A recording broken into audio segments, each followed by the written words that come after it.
All right, last week I took a pilgrimage to Atlanta to pay tribute to my favorite block of late-night programming that's not on G4. There in a beat-up warehouse on William Street, ladies and gentlemen, I found Utopia. Here it is, my friends. We've finally arrived. It's the corner of 12th and William Street. This is the birthplace of some of Primetime's most watched animated series. And there's no need for the cautionary toe dip. Nuh-uh. Let's dive head first into the world of Adult Swim.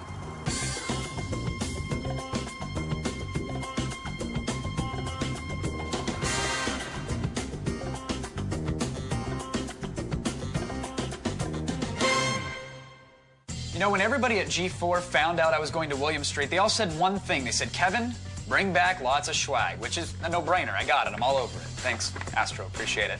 But while I'm at it, I'm also going to grab a tour with Keith Crawford. Now, this is the guy who puts the adult in Adult Swim. I don't know what that means, but he does it. So, Keith, tell me about the history of William Street. Well, you're here at William Street where we brought Space Ghost production many years ago when we just wanted to get away from all the corporate entity across the street at Techwood.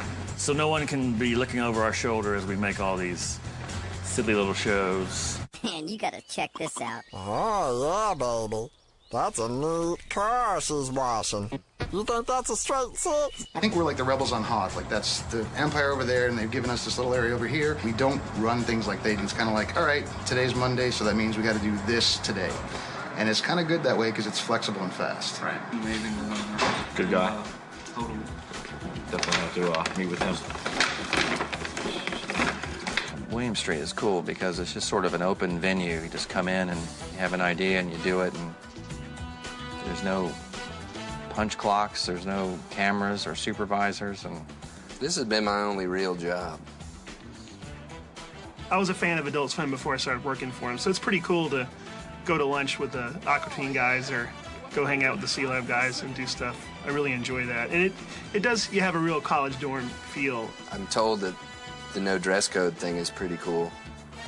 you're only dressed up for this interview now. That's right. Dave's usually nude, walking around here. Only from the waist down. I think it first comes down to, like, we all like each other. Only from the waist down. It comes down to that more than do you have a lot of talent. I think everybody here is talented, but if we don't get along, then it's not going to work. A lot of good stuff comes out of collaboration, and that's basically what, if there's a culture at William Street, is collaborative, and you know, everyone's idea is as important as anyone else's. We are the sort of freaks and the outcasts. I mean, everybody here is sort of the most down-to-earth, yet eccentric or weird. Everybody here has a down-to-earth quality that I just don't see when I lived in New York forever when I have to go to L.A. Would they, by any chance, have any swag in their office? I think they'd probably have a lot of swag. Oh, so, okay. Yeah. Why don't you, Keith, if you care to tell the camera what's in this room. And over here we have Andrew, who's our marketing representative, and Chris Lott, who handles operations, scheduling the day, and the shows and the promos and all that good stuff. They help Michael Cahill with all the stuff he does. How's it going, man? Over here we have our designers, Jacob and Brandon. We get a lot of free reign. There's not a lot of people trying to mess with your stuff, which is nice. Creativity, basically, if you think of something that day, you can have it on the air nationally that night. This is interesting here. This is some of the writers' artwork here, I suppose. Neat wad on 6 panels. That's, all right, moving on. Yeah. Yeah. When you started Space Ghost, did you have the grand image of William Street in your mind at all? Did you know that you wanted a separate entity that could create shows like that? No, I just wanted an office. I'm kind of worried now it's like getting popular, so don't blow it up. Don't get too big because then it starts to get ridiculous. You end up with 4,000 employees and you're like, okay, I don't know this guy anymore. It's become a conglomerate, as opposed to keep it lean, keep it real, just throw on the air what you want to see. And I think we'll need to call security on this guy.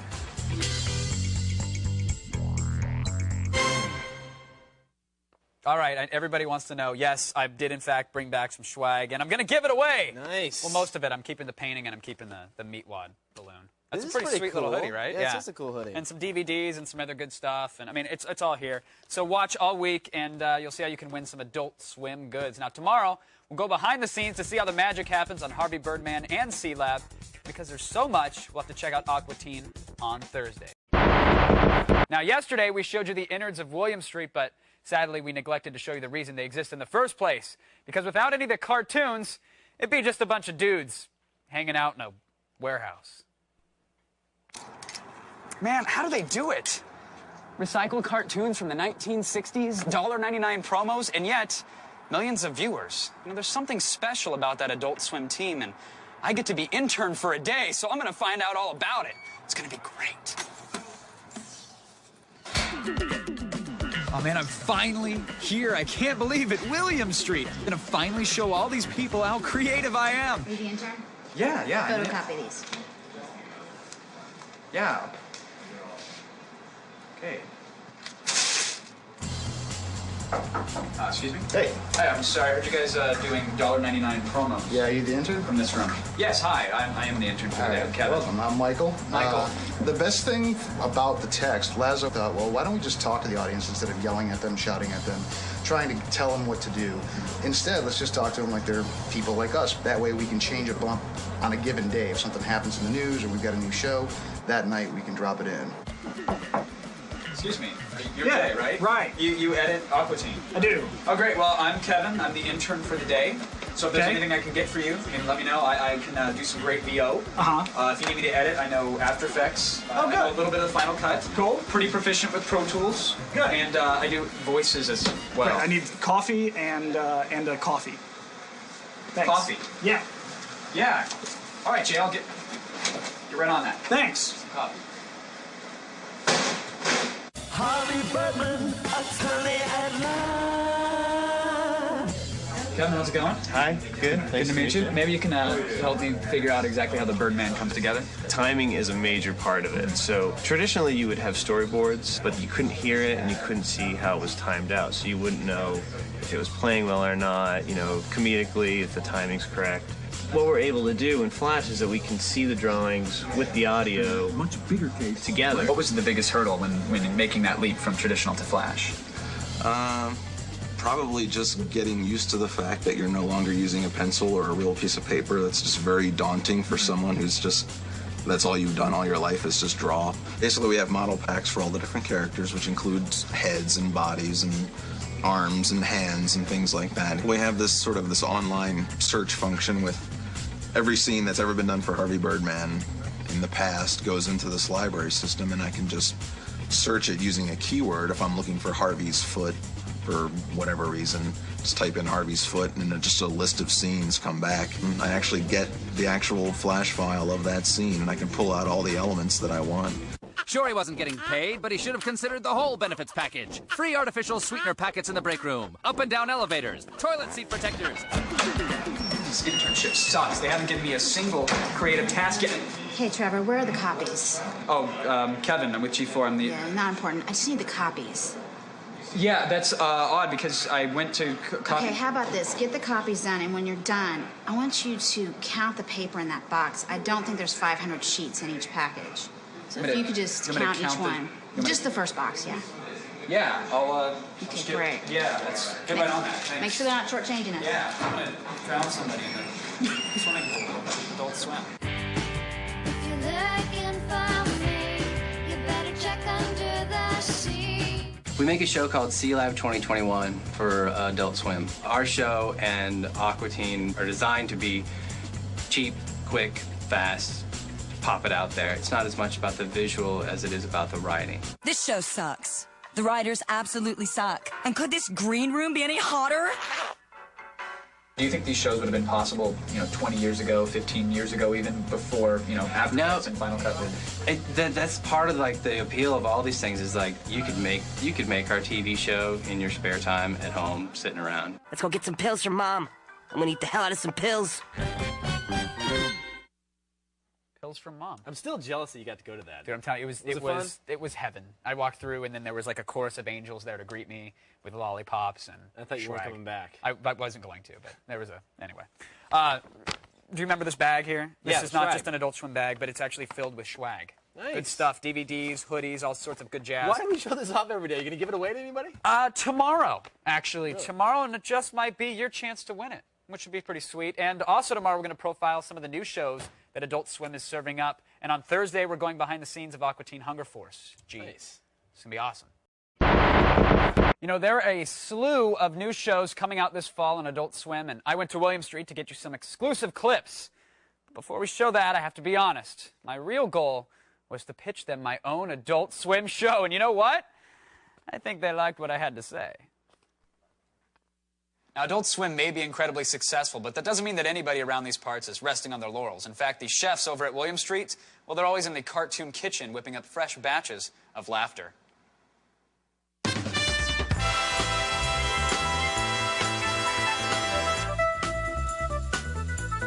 Stroker and Hoop is a detective show starring Stroker and Hoop and their talking car.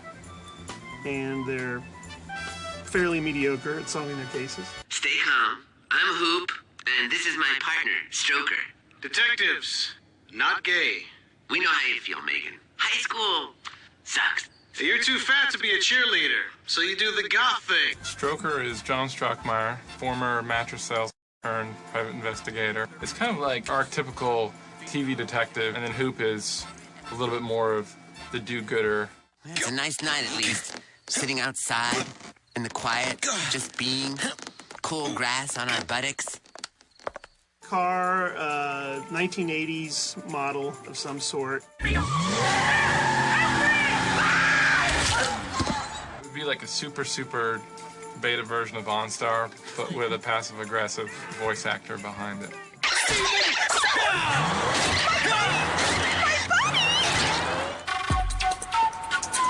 I'm Kevin Pereira. I'm with G4. Hey. How you doing? I hear you you take some pitches and you do the shows for Adult Swim. Mr. Jenkins III. He's a balding, sweet-toothed, cross-dressing mechanic who uses a magical wrench to stamp out poverty. The other students laugh at me. They call me retarded hair guy. Perfect Hair Forever is the story of Gerald, who's a young bald boy on a ridiculous quest for quality hair in a mystical land.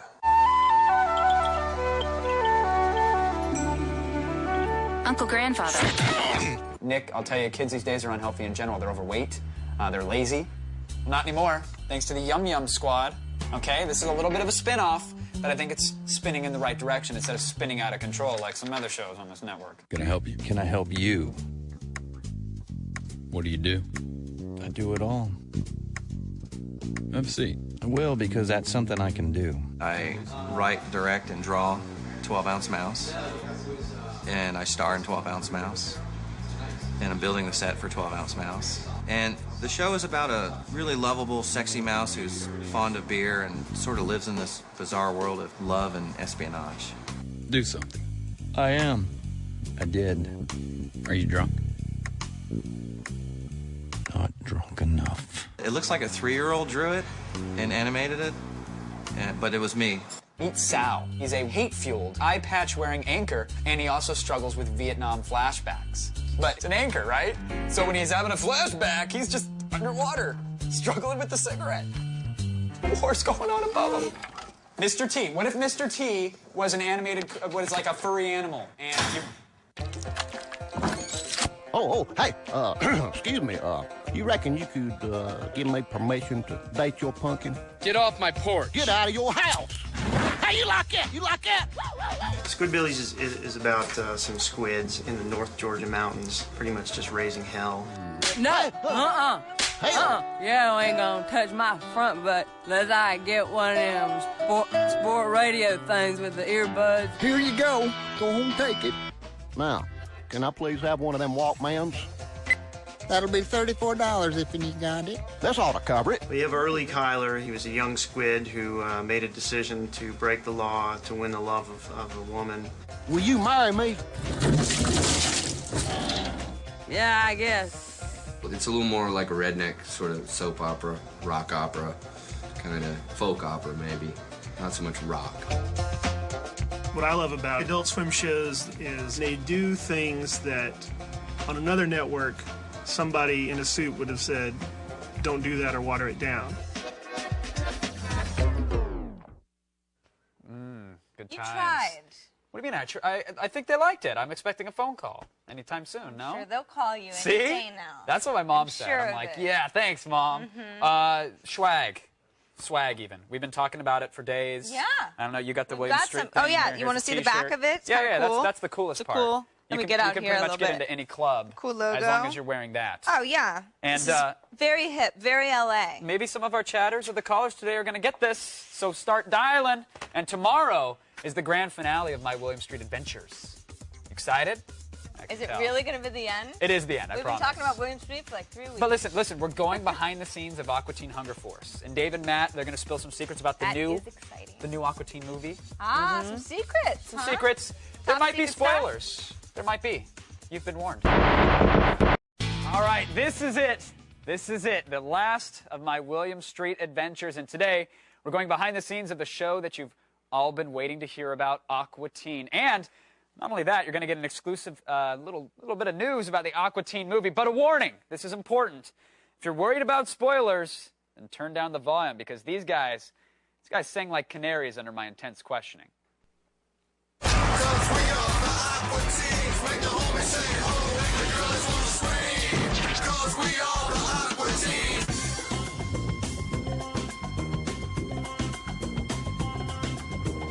Hey, tell me about how Aqua Teen is assembled. Dave and Matt write the scripts, and amazingly, they can generally crank out a script in a day or two. The hardest part really is to find out the idea, to come up with the idea that sort of ties it together. Once we have the idea, then it comes pretty naturally. Last time you were here, you threw me out an old lady's mailbox and you made me Moon Boy Scout Troop 324.